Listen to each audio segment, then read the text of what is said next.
Hello everyone. In this video we are going to discuss the principles of growth and development. So the changes which are brought in an individual by the process of the growth and development, they follow some well-defined principles. And these principles are known as the principles of growth and development. Let us take these principles one by one. The principle of continuity. Now the growth and development follows continuity.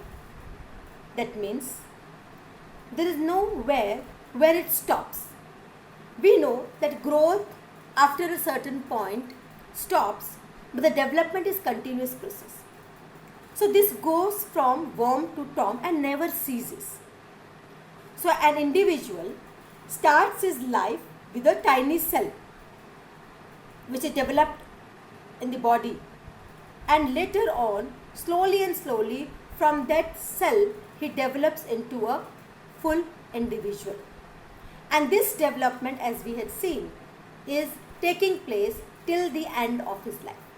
So that means the growth and development follows the principle of continuity. The next is rate of growth and development is not uniform. So though we find that it is a continuous process, yet we do find that the growth and development is not uniform.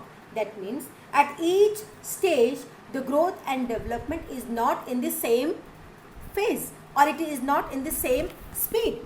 We may find that in the early years of life, the growth is very rapid. Suddenly you will find, the child has taken up his height. But after some time, there is a slowdown. So again, when the puberty comes, we again see a sudden rise in the speed of growth and development. So again, this is not also maintained for a longer period. So at no stage, the rate of growth and development shows steadiness. So it takes a spurt, then stops, then again there is a spurt and it stops. So this growth and development is not uniform in nature. Principle of individual difference. Though everybody grows and develops, but still each individual grows and develops in different manner. Each child grows in his unique pace. You may have seen that some child starts walking at the 9th month. Some children start walking at 11th month. And some children even do not learn walking till the age of 1 year. Some start speaking at a very lesser age. Some develops this speech at a very later age. So that means there is an individual difference.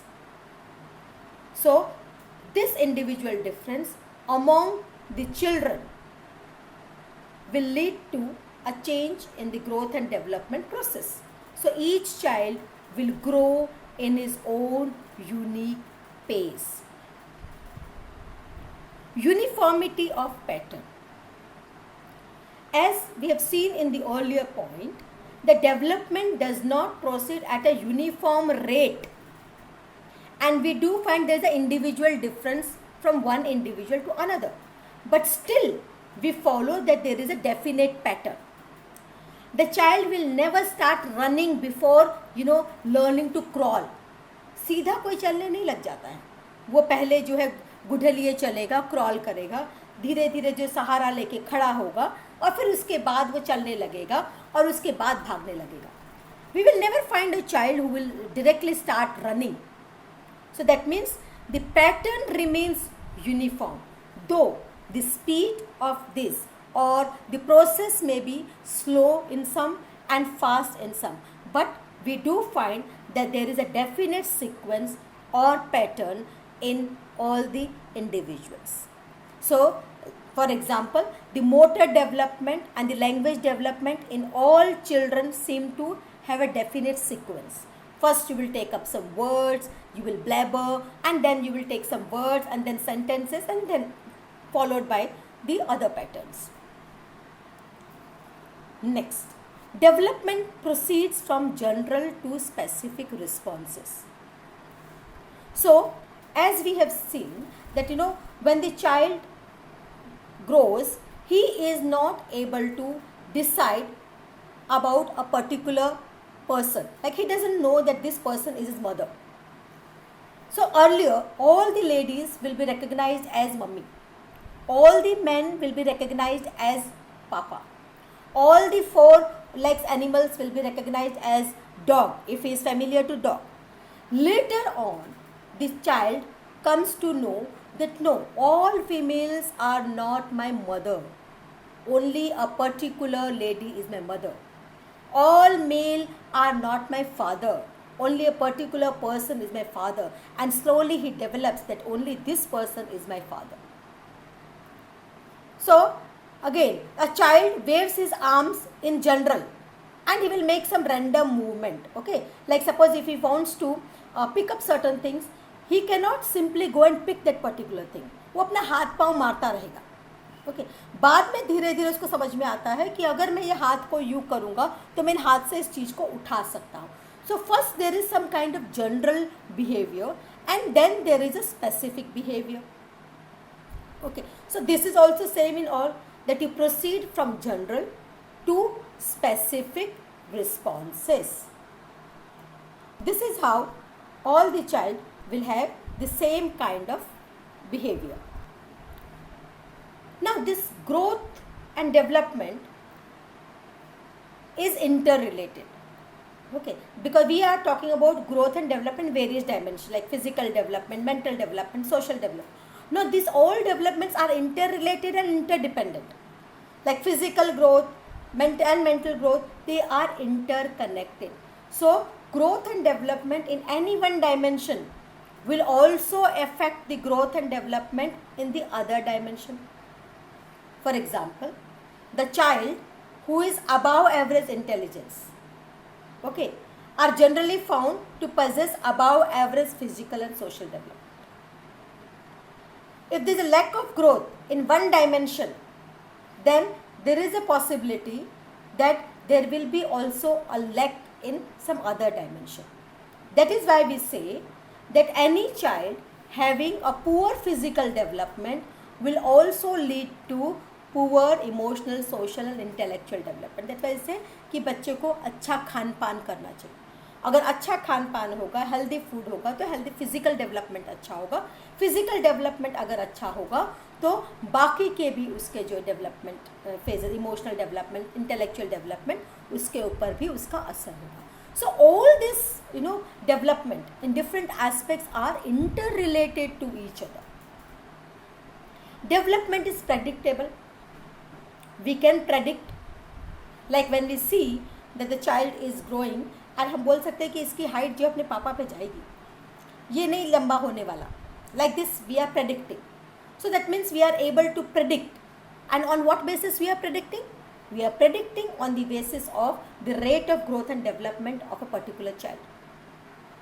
So, like when you can take the x-rays of the bones of the wrist of the child, then you can tell what is going to be his size. So through various tests also, you can find out. Similarly, like if you test the mental ability of the child, you can also predict his mental development. So there are various mechanisms where development can be predicted. Next is principle of developmental direction. Now Kuppuswamy in 1971 has talked about this. He says that development can be cephalic caudal. Cephalic caudal, that is CEPHALIC CAUDAL, cephalic caudal, as well as proximodistal, PROXIMODISTAL. So he says that the development can be cephalic caudal as well as proximodistal. What does this mean? When I am saying that the development is cephalic caudal, he is trying to say the development proceeds in the direction of the longitudinal axis. That means sir से शुरू होकर आपके foot तक. So that means development is moving from your head to foot. So that means first the child will gain the control over his head, arms and then his legs. So you must have seen that पहले जो है बच्चा अपने sir को control करना सीखता है, head के ऊपर से कंट्रोल आता है, फिर धीरे धीरे जो है उसके दूसरे पार्ट्स के अंदर उसका कंट्रोल डेवलप होता है. सो ये जो डेवलपमेंट है लॉन्गिट्यूडनल एक्सिस पे head to foot is known as the cephalic caudal development. Another term is proximo-distal tendency. That means it proceeds from center to the periphery. Center से periphery तक. That means शुरू में beginning में child exhibits his control over the large fundamental muscles. Okay, and afterwards he develops due to the growth and development of smaller muscles, he can exhibit more movements that are refined. For example, control over fingers comes after the control over arms and hands. तो पहले वो अपने हाथों पे control लाता है, अपने arms पे कंट्रोल लाता है, फिर वो अपने फिंगर्स को कंट्रोल कर पाता है. So this is known as proximo-distal tendency. That means proceeding from the center to the periphery. So पहले मेन आपका जो है हाथों पे कंट्रोल आएगा, फिर आपका फिंगर्स के ऊपर कंट्रोल आएगा. The next is development is spiral and not linear.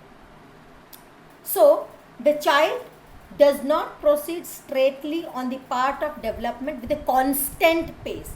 हमने देखा था कि जैसे डेवलपमेंट जो है वो यूनिफॉर्म नहीं होता है. So he makes advancement during a particular period, then he takes rest और उसको कंसोलिडेट करता है for some time.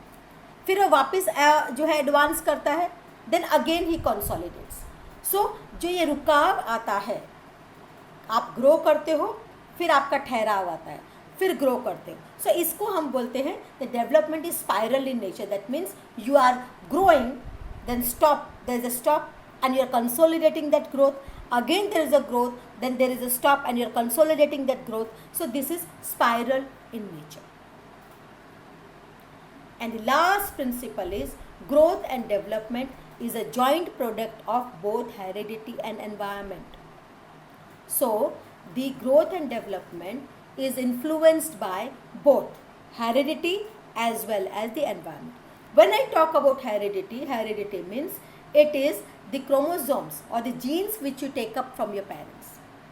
So that will affect your growth and development. But not only this, even the environment also has an impact. So later on, we will be seeing the growth and development, how it is affected by the heredity and environment factors in detail in the future classes.